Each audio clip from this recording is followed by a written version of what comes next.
안녕하세요. 매거진 투데이의 김경식입니다. 네, 안녕하세요. 김정현입니다. 네. 자, 2020년 경자년 새해가 되면 네. 늘 모든 분들이 올해는 금연해야지, 그렇죠. 올해는 건강해야지. 운동해야지. 그래. 근데 항상 작심삼일로 끝나버리고 맙니다. 이거 어떻게 하면 좋습니까? 맞아요. 뭐 건강 작심삼일 그런 편이에요? 저는 뭐 작심이일이라고 할까나요? 마찬가지군요. 네. 네. 사실 건강한 습관이 음. 우리의 건강한 삶을 만든다고 해도 과언이 아닌데 음, 근데 요즘 뭐 외식하죠. 패스트푸드 먹죠. 인스턴트. 네, 운동 잘 안 하죠. 네. 이러다 보니까 음. 습관도 망치게 되고 내 건강도 망치게 되고 자연스럽게 뭐 당뇨라든가 이런 성인병으로까지 이어지게 된다는 거죠. 맞습니다. 그래서 네. 이 작심삼일이 되지 않고 올 한 해, 경자년 한 해 그냥 쭉 건강하게 생활할 수 있도록 네. 비법을 또 갖고 왔습니다. 어. 이 방법을 우리 김혜원 리포터, 우리 마스코트잖아요. 네. 그리고 또 윤복근 교수님, 장건강 해결사입니다. 광운대학교 윤복근 교수님을 모셔봤습니다. 안녕하세요. 안녕하세요. 안녕하세요. 네, 반갑습니다. 네, 안녕하세요. 이제 앞서 말씀드렸던 것처럼 뭐 성인병, 성인병에 뭐 여러 가지 요인들도 있겠지만 제가 듣기로는 장이 건강하지 않으면 또 발병할 수 있는 질환이라고 들었거든요. 네네. 장이 좋지 않아서 생길 수 있는 질병 또 어떤 것들이 있나요, 교수님? 많죠. 장은 기본인데, 그렇죠? 네, 우리 인체 장내 세균은 유익균 85%, 또 유해균 15%가 정상인데요. 장이 안 좋다는 얘기는 이러한 장내 세균층이 무너진 상태를 얘기하는 거고요. 네. 또 다른 말로는 디스바이오시스라고 합니다. 음. 우리가 1단계 디스바이오시스 상태가 되면은 소화불량, 설사, 변비, 위염, 또 위궤양, 역류성 식도염, 또 음식 알레르기, 장염, 용종, 개실, 무좀, 피부 트러블 이런 대상포진 같은 질환이 자주 발생합니다. 또 2단계 유해균이 더 많이 증식하게 되면은 소장의 육모 사이에 밀착 결합이 벌어지면서 독소가 침투하게 되어 장이 샌다는 의미를 하는 장루수 주근이 발생하여 당뇨, 고혈압, 고지혈증, 또 동맥경화 같은 혈관성 질환과 또 뇌경색, 뇌출혈 같은 뇌혈관 질환과 또 협심증, 심근경색, 심장마비 같은 심혈관 질환이 발생하고 네. 특히 위암, 대장암, 간암, 폐암, 갑상선암 같은 암도 발생하고 또 우울증, 불면증, 치매 같은 병도 유발하는 것으로 알려져 있습니다. 장 건강 하나만으로도 그러게요. 이렇게 다양하고 많은 질병들이 발생을 하는군요. 네. 그러니까 이게 장이 건강하면 바꾸고 말하면은 우리 몸이 건강해진다 이런 말씀이군요. 예. 네. 최근 인체 마이크로바이옴 연구에 따르면은 네. 장내 미생물은 다양한 물질 대사를 통해 네. 인간의 생명 유지와 또 인간의 건강에 전반적으로 관여하는 것으로 밝혀지고 있는데요. 네. 특히 음식물의 분해와 흡수, 또 유해균의 성장과 활동을 억제시키고 소장의 육모의 밀착 결합을 유지시키고 네. 또 독소를 차단하거나 배출하는 기능을 하고 우리가 잘 아는 지방을 분해하거나 또 염증을 억제하거나 또 면역 조절 등을 통해서 인체 전반적인 건강에 직접 간접적으로 영향을 주는 것으로 밝혀져 있습니다. 또한 또 체질이나 성격이나 행동까지 좌우하기 때문에 우리 장이 건강해야 온몸이 건강해지는 건강하다. 겁니다. 네. 네, 우리의 장의 건강을 지키기 위해서는 앞서 말씀드렸던 네. 장내 미생물의 균형이 네. 비율이 비율이 네. 85대 15가 되는 것이 어허. 장 건강에 가장 중요합니다. 네. 유익균이 이제 85고 네. 유해균이 유해균이 이제 15. 예. 유해균이 아예 없어도 또 안 되는군요. 저도 이제 교수님이 85, 15 하니까 어디서 언뜻 들어본 기억이 나는데 좀 네. 자세하게는 기억이 잘 안 나거든요. 유익균, 유해균 이 부분에 대해서 더 알아야 될 것들이 있을까요? 예, 제가 좀 상세하게 설명을 네. 드릴 텐데요. 감사합니다. 우리 장내에 서식하는 장내 세균은 세 가지로 구분하는데요. 네네. 바로 유익균 25%, 중간균 60%, 또 유해균 15%입니다. 장 건강을 위해서는 정상적인 장내 세균총의 비율이 매우 중요합니다. 먼저 유익균은 유익균. 예, 우리 장을 지키는 파수꾼과 같은 존재죠. 영양분을 분해하고 흡수하며 또 소화를 촉진시켜 주고요. 특히 장 점막을 강화해서 유해 물질이 그 혈액으로 들어오는 것을 막아주고 네. 유해균의 성장과 활동을 억제시켜주고 배변 활동을 원활하게 해줍니다. 이제 문제는 이 중간균인데 중간균. 예, 이 네. 중간균은 장내와 환경에 따라 유리한 쪽으로 이렇게 이동하는 균이에요. 그래서 장 속에서 유익균의 힘이 커지면은 유익균 쪽으로 따라가고 네. 또 만약 유해균의 힘이 커지면은 또 유해균으로 따라가는 일명 눈치균이라고 합니다. 지조가 없네요. 또 이와 반대로 네네네. 유해균은 장 건강을 해치는 대표적인 균이죠. 유해균이 늘어날수록 네. 각종 장 질환은 물론 우리 대사증후군, 또 심혈관 질환, 뇌혈관 질환, 각종 알러지기, 또 암 질환 등 다양한 질환들이 발생할 위험이 커집니다. 아하. 따라서 장을 건강하게 만들고 우리 몸을 면역력을 높여 각종 암으로부터 지키기 위해서는 이 중간 관리를 잘해야 하고요. 중간균의 관리. 네, 이 중간균 60%가 네. 유익균 쪽으로 가도록 하여 유익균이 85%, 유해균이 15% 비율을 유지하는 것이 무엇보다 중요합니다. 선거 방송지 같은 중간 85대 15. 그러니까 중도에서 지금 이 당을 택할지 저 당을 택할지 모르는 분들한테 네. 이 좋은 쪽으로 어쨌든 좋은 쪽으로 가야 된다. 네. 자 그렇다면은 유익균이 많아지면은 또 뭐가 어떤 일이 또 생기는 거고 장내에 유익균이 증가하면은 네. 우리 유익균이 만들어내는 좋은 대사산물이 많아지면서 인체 대사 능력이 활성화되어 그렇겠죠. 예, 면역력도 높아지고 소화 기능도 촉진되고 독소도 차단하고 또 염증도 억제되고 또 감염도 억제시키죠. 또 노화도 억제되고 항암 작용도 하고 특히 우리 체온 같은 항상성 유지하고 네. 또 우리 배변 활동을 원활하게 도와주고요. 우리 인체의 전반에 걸쳐 유익한 도움을 줍니다. 또 반대로 장 속에 유해균이 많아지면은 네. 유해균이 장 점막을 손상시키거나 상처를 내서 소화장애 일으키죠. 또 설사합니다. 또 변비하고요. 또 염증을 유발하거나 각종 그 질환에 이게 노출될 수가 많이 있고요. 네. 특히 이 유해균은 우리 몸속에 있는 신경 전달 물질과 호르몬을 교란시켜서 면역 기능을 장애를 일으켜서 당뇨, 고혈압, 고지혈, 동맥경화 이런 대사성 질환과 뇌혈관 질환 이런 심혈관 질환, 나아가 대장암을 비롯해서 여러 암을 유발하게 됩니다. 왜요? 이 85대 15를 85대 15. 지키는 게 물론 뭐 이상적인 수치지만 지켜준다면 얼마나 좋겠습니까? 그리고 나는 이 중간균의 네. 또 이 활약이 또 유도해내는 게 굉장히 중요하네요. 맞아요. 그래서 저희가 이와 관련된 또 내용을 우리 혜원 씨가 직접 준비했다고 들었거든요. 네, 앞서 교수님 말씀처럼 장 건강이 중요하다는 사실 저도 이번에 제대로 느끼고 왔는데요. 운동 부족, 과식, 폭식, 스트레스, 과음 등 다양한 잘못된 식습관으로 힘들었던 분을 만나보고 왔습니다. 이분이 어떻게 예방하고 또 어떻게 이겨냈는지 화면으로 함께 만나보시죠. 대한민국 성인 4명 중 1명은 당뇨 위험군일 정도로 당뇨 천만 시대에 살고 있는 현대인들. 당뇨병은 고지방식과 고열량식을 섭취하는 서양인의 질병이라 생각하기 쉽지만 사실은 우리나라 30세 이상 당뇨 환자만 500만 명으로 당뇨 초기인 700만 명을 합치면 무려 1,200만 명에 달할 정도로 많다고 합니다. 특히 한국인들은 음식을 짜게 먹는 편이죠. 국민 건강 영양조사에 따르면요, 한국인들의 일일 나트륨 섭취량은 매우 높다고 합니다. 이렇듯 나트륨 섭취가 과하면 고혈압부터 당뇨에까지 시달리게 되고 신장에 무리를 주게 되고요. 잘못하면 비만에까지 이르게 된다고 합니다. 그래서 알아봤습니다. 당뇨에 대한 올바른 인식과 그 예방법까지 건강한 삶을 지키는 방법. 지금부터 저와 함께 알아보시죠. 당뇨병을 극복하는 가장 좋은 단어는 지피지기면 백전불태다. 당뇨병은 관심을 가져야 예방도 가능하기 때문인데요. 그래서 찾아온 이곳. 안녕하세요. 네, 반갑습니다. 당뇨에 있어서만큼은 가장 잘 알고 예방하고 있다는 오늘의 주인공 김명옥 씨.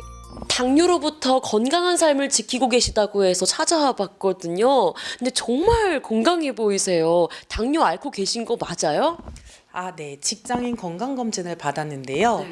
당뇨 의심 소견을 좀 받았습니다. 거기에 조금 창피하지만 비만도 있어서 아무래도 조금 조심하고 있어요. 비만과 당뇨가 동시에 찾아왔다는 명옥 씨. 재작년 건강검진 결과 당화 혈색소 수치가 정상보다 높게 나왔었다는데요. 젊은 나이임에도 당뇨 전 단계에 근접하다는 소식을 듣고 참담한 마음을 감추기가 어려웠다고 합니다. 거기에 혼자 살다 보니 배달 음식과 불규칙한 식사로 몸무게가 많이 늘게 됐고 이런 것들이 당뇨의 원인이 되었다는데요. 이렇게 수치가 또 급격히 올라갔잖아요. 건강관리 유의하셔야겠는데 어떻게 하고 계세요? 식단 관리를 하고 있는데요. 제가 당뇨를 어떻게 예방하는지 보여드릴게요. 당뇨와 비만을 잡는 명옥 씨만의 관리 비법. 먼저 운동량을 늘렸다고 합니다. 직장 생활로 바쁜 나날을 보내는 와중에도 집안일을 하면서도 틈틈이 쉬지 않고 운동에 집중했다고요. 그런데 이뿐만이 아니라고 하는데요. 저는 당뇨랑 비만을 같이 잡는 저만의 음식이 있습니다. 아, 음식이라면 어떤 건가요? 저는 제철 음식으로 관리를 많이 하는 편입니다. 근데 지금이 딱 적당한 음식이 있거든요. 바로 이것입니다. 이거 우엉이잖아요. 이 우엉이 당뇨에도 좋고 비만에도 좋다고 하더라고요. 그래서 저는 이 우엉을 이용해서 오늘 잡채를 만들 거예요. 아, 우엉으로 잡채를 만들어요? 네. 당면을 우엉으로 대신한 이른바 우엉 잡채. 깨끗하게 씻은 우엉을 채 썬 뒤 물에 담가 쓴맛을 잡아주고요. 각종 채소를 채 썰어 우엉과 함께 볶아줍니다. 최소한의 간만 하고 접시에 담아내기만 하면 완성! 어때요? 우엉 잡채 먹음직스럽죠? 명옥 씨의 우엉 사랑은 아직 끝나지 않았어요. 우엉 밥도 있었는데요. 불려놓은 쌀에 우엉을 넣고 밥을 짓게 되면 윤기가 자르르 흐르는 것이 맛도 좋고 건강에도 좋아 별미라고 합니다. 우엉은 잘랐을 때 나오는 끈적거리는 리그닌과 같은 식유섬유가 장 활동을 원활하게 해준다는데요. 거기다 다량 함유된 이눌린이란 성분이 천연 인슐린이라 불릴 만큼 혈당 저하 효과에도 우수하다고 합니다. 1월과 3월의 제철인 우엉으로 만든 명옥 씨의 건강 밥상. 장 건강부터 혈당 관리까지 제대로 해볼 수 있겠는데요. 야, 진짜 우엉으로 한상 차림이에요, 정말. 보기만 해도 건강해지는 것 같은데요? 아직 이 정도로 건강해지기에는 이르고요. 네. 식사를 하기 전에 먼저 해야 될 일이 있습니다. 하나가 더 있다고요? 그리고선 뭔가를 꺼내오는 명옥 씨. 이게 뭔가요? 밥도 먹기 전부터 대체 뭘 먹는 거죠? 영양제 같은 거라도 먹는 걸까요? 포스트바이오틱스라는 건데요. 제가 요즘 혈당을 조절하기 위해서 먹는 거예요. 포스트바이오틱스가 대체 뭘까요? 잠시 의문을 접어두고 식후경이란 말도 있잖아요. 일단 눈앞에 놓인 맛있는 우엉 한상 차림부터 함께 먹어보기로 했습니다. 와, 정말 맛있네요. 이게 뭐 잡채도 그렇고 밥도 그렇고 처음 먹어보는 우엉 음식인데 정말 맛있어요. 근데 이렇게 먹는 게 정말 건강에 도움이 될까요? 명옥 씨의 건강 비법. 정말 제대로 하고 있는 게 맞는 건지 정확하게 검증 들어가 봐야겠죠? 정확한 건강 상태 체크를 위해 검사에 들어갔습니다. 현재 혈당부터 체지방 수치는 과연 괜찮은 걸까요? 명옥 씨 혈당은 식후 혈당 192로 목표치인 200보다는 200 이하로 잘 조절되고 있습니다. 체중은 정상 체중보다 과도하게 증가되어 있으나 처음 저희 병원 내원했을 때보다는 꾸준한 관리를 통해서 지방량이 감소되면서 체중 조절도 조금씩 좋은 방향으로 이루어지고 있는 상태입니다. 현재 혈당 관리부터 평소 식습관에 대해 이야기를 나눠봤는데요.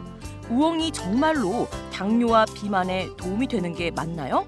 우엉은 뿌리 채소의 일종으로 많은 사람들한테 각광을 받고 있는 식품입니다.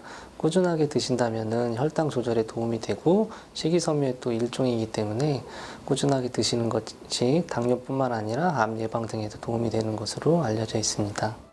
그렇다면 혈당 조절을 위해 하나 더 챙기고 있다는 포스트바이오틱스는 어떤 거죠?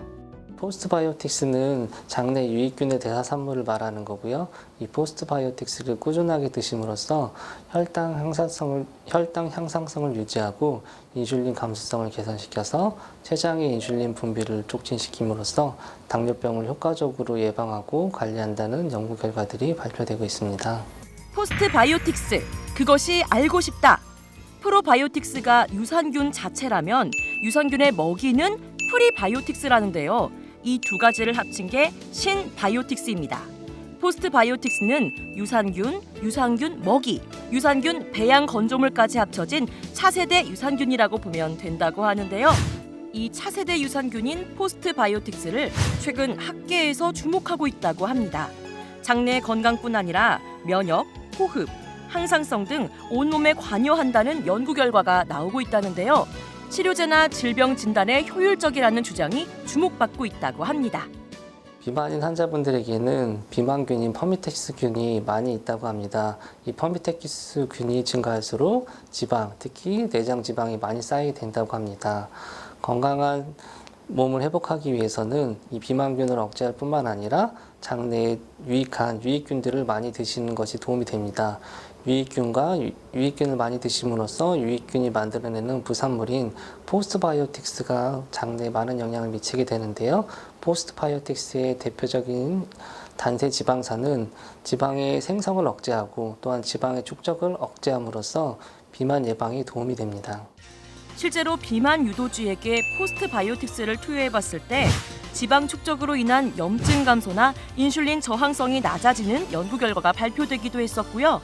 포스트바이오틱스의 한 종류인 단쇠 지방산이 식욕 억제 기능부터 당뇨 치료제로까지 쓰이고 있다고 발표됐습니다. 그렇다면 한의학에서는 이 당뇨 치료에 대해 어떻게 생각하고 있을까요? 당뇨 환자를 치료하기 위해서는 한의학적으로는 체질 개선이 매우 중요합니다. 이 체질 개선이라는 건 유전자를 바꾼다는 게 아니고요. 우리 장내에 있는 환경을 바꾸기 위한 것들이거든요. 장내 환경을 바꾼다는 것은 장내에 살고 있는 세균들의 종류를 바꾸는 것입니다. 현재 가지고 있는 세균들이 밥, 빵, 면, 떡 이러한 것들을 급속히 분해하는 세균들만 있다고 하면 혈당이 급격히 올라가서 당뇨 환자분들에게는 좋지 않은 상황을 유발하게 됩니다.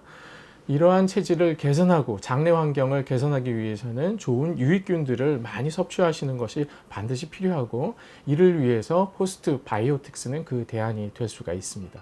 명옥 씨 역시 그래서 이 포스트바이오틱스를 선택했던 것이라는데요. 하지만 섭취 시 주의사항은 없을까요? 포스트바이오틱스를 복용하시는데 특별히 주의할 사항은 없습니다. 다만 하루에 과도한 양을 복용하시는 것보다는 매일 정해진 양을 꾸준하게 드시는 것이 더 도움이 될 것으로 생각이 됩니다. 급증하는 국민병 당뇨, 제철 음식인 우엉부터 포스트바이오틱스까지 알아봤는데요. 여러분, 건강은 건강할 때 지켜야 하는 것 알고 계시죠? 오늘 알려드린 방법으로 미리미리 예방하시고 당뇨와 비만으로부터 건강한 삶 지켜보세요. 실제로 이제 느낀 점을 이야기하니까 더 네. 와닿는 것 같은데 그래요. 혜원 씨도 장 건강에 대해서 제대로 공부했겠어요. 정말 장박사세. 열공하고 왔죠. 저도 뭐 네. 요구르트 마시는 거 말고는 뭐 아는 게 없었거든요. 네. 이렇게 아까 교수님이 유익균과 유해균으로 나뉜다는 말씀을 해주셨는데 유해균 안에 비만 세균이 있대요. 그러니까 쉽게 말해서 이런 것을 잡아주는 게 네. 포스트바이오틱스라고 하더라고요. 맞죠? 네, 맞아요. 그 VCR을 통해서 저희도 이 포스트바이오틱스 그래서 네. 유산균인 건 알겠는데 좀 더 정확하게 좀 알 필요가 있습니다. 윤복군 교수님, 조금 더 설명을 좀 붙여주시겠습니까? 예, 그 포스트바이오틱스에 대한 이해를 좀 돕기 위해서는 네네. 우리가 유산균의 변천사를 좀 설명드려야 되는데요. 아하. 우리가 1세대인 프로바이오틱스는 많이 들어봤죠? 예, 네. 우리 몸에 이로운 유익한 균을 총칭하는 말이며 네. 장에서 젖산을 생산해서 네. 장내 환경을 산성으로 만들어 유해균의 성장과 활동을 억제시키고요. 특히 우리가 또 2세대인 네. 프리바이오틱스는 유산균의 먹이를 의미하며 그리고 이제 3세대 신바이오틱스라는 게 있는데요. 이 신바이오틱스는 유익균의 아까 유익균인 프로바이오틱스와 네. 또 유익균의 먹이가 되는 프리바이오틱스. 프리바이오틱스를 함께 섞어서 섭취할 수 있도록 만들어진 것인데요. 프로바이오틱스가 이제 도시락 갖고 들어가는 거네요. 예. 아, 그런 상황이네요. 4세대인 포스트바이오틱스는 좀 전에 말씀드렸던 유산균과 네. 또 유산균의 먹이와 네. 또 그리고 유산균의 배양 건조물이라고 유산균의 대사산물이 합쳐진 복합 유산균으로서 네. 새로운 개념의 차세대 유산균을 말합니다. 우리가 이 노란 공을 우리가 유산균이라고 생각을 하고 네. 이게 유산균이 장까지 살아온 유산균이 먹이가 필요하겠죠. 그렇죠. 예, 이제 우리 먹이를 한번 줘보겠습니다. 네네네. 유산균의 먹이를 우리 파란공이라고 보겠습니다. 이렇게 해서 이 노란색의 유산균이나 파란색의 유산균 먹이가 실제로 우리 장 안에서 이론 작용을 하는 것이 아니고 네. 이 두 가지가 합쳐서서 유익끼리 만들어내는 대사산물이 실질적으로 유산균의 역할을 한다는 것이죠. 제가 이 두 가지를 한번 섞어 보겠습니다. 네. 이렇게. 먹고 있는 거네요. 예, 이렇게 섞어 그러니까 보겠습니다. 서로 이제 작용을 하는 거죠. 이 먹는 행위 자체가 이제 대사 작용이 되는 거예요. 예, 유산균이 네. 유산균 먹이를 먹고 네. 이렇게 합쳐진 겁니다. 이렇게 네. 장 안에서. 네. 이렇게 합쳐지면은 네. 초록 색깔로 전혀 다른 네네. 초록 색깔이 나오죠. 네. 이렇게 잘 섞여져서 전혀 다른 녹색의 찰흙이 생겼는데 네. 이게 바로 우리 유산균의 장내에서 생산하는 대사산물입니다. 이 대사산물이 장 점막에 작용을 해서 우리 장을 보호하고 이론 작용을 하여 장을 건강하게 지켜주는 겁니다. 유산균과 유산균의 먹이 그리고 이런 대사산물이 포함된 복합 유산균을 포스트바이오틱스라고 하고요. 다른 말로는 유산균 배장 건조물이라고 합니다. 아니 근데 이게 이렇게 설명을 들으니까 이제 이해는 가요. 이해는 네. 가는데 그러면 상식적으로 아니 이 프로바이오틱스 그러니까 유산균 먹이하고 프리바이오틱스하고 같이 이게 대사 작용을 해서 나오는 거라고 그러잖아요. 예. 그러면 둘이 하게끔 그냥 놔두면 시간이 경과하면 자연히 이렇게 바뀌는 거 아닌가요? 그러나 이게 우리 장 속에 들어와서 이 대사산물을 만들기까지 시간이 오래 걸리고요. 그 시간을 그럼 단축시켜 주는 게 바로 이제 포스트바이오틱스라는 겁니까? 포스트바이오틱스입니다. 그리고 이 유산균이 우리 장까지 무사히 살아 돌아왔다 하더라도 유산균의 대사산물을 만드는 데는 시간도 필요할 뿐 아니라 네네. 현대인의 장내 환경들은 대부분 유해균이 높기 때문에 살아서 내려갈 때까지 그것도 확률이 적다. 예, 그리고 대사산물을 만들 수 있는 양이 부족한 거죠. 부족하다. 또 대사산물이 생성되더라도 극히 소량에 불과하고요. 그리고 시간이 오래 걸린다는 문제가 또 있지만은 이 대사산물이 이 작용을 하기까지는 이 포스트바이오틱스는 바로 와서 세포나 그다음에 세포나 우리 혈액 속에 바로 작용을 하기 때문에 이 포스트바이오틱스를 섭취할 경우에 위산과 담즙산에 사멸되지 않고 네. 이건 사멸이 안 돼요? 예. 유산균 수가 제품 굳이 많은 수의 유산균을 별도로 섭취할 필요가 없는 거죠. 5만이다, 10만이다 그러잖아요. 예. 그게 굉장히 숫자가 높을수록 가격이 사실 비싸요. 예. 근데 우리가 이제 유산균 배양 건조물을 생산하는 과정을 따로 거치지 않기 때문에 네네. 곧바로 우리 심장, 세포, 간에 바로 작용을 하는 이 대사산물이 전달되기 때문에 장을 튼튼하게 하고 염증을 예방하고 비만이나 고혈압 등을 개선하고 직접적으로 간접적으로 영향을 바로 도움을 줄 수 있는 겁니다. 네. 건강에 제가 관심이 굉장히 많습니다. 왜냐하면 저는 이제 가족력도 있기 때문에 굉장히 많은데 네. 특히 이 장에 관한 거는 이 면역력에 관해서는 이 장 건강이 굉장히 중요하거든요. 예. 그래서 오늘 정말 좋은 정보 같습니다. 이 유산균을 현명하게 선택하는 방법, 요거 자세하게 좀 알아봤고요. 네. 오늘 도움 말씀을 주신 윤복근 교수님 그리고 김혜원 리포터님께 감사의 말씀 드리겠습니다. 고맙습니다. 고맙습니다. 네, 감사합니다. 예. 이야, 오늘 좋은 정보 꿀팁 최고인데요. 오늘 이제 장 건강으로 시작해서 뭐 유익균 다 설명해 드렸잖아요. 혹시 이렇게까지 저희가 자세하게 전해드렸는데 경식 씨 또 작심삼일로 끝나는 거 아니겠죠? 역시 이 매거진 투데이를 보면 네. 알찬 정보도 있지만 내 기본 상식도 이게 업이 된다는 거. 그렇죠. 이게 정말 좋으네요. 제가 이거 괜히 MC한 게 아니에요. 상식과 함께 건강까지 챙겨 가셔야 된다는 거 잊지 마시고요. 네. 저희는 여기서 인사드리면서 다음 주 이 시간에 찾아오도록 하겠습니다. 오늘 시청해주신 여러분 고맙습니다.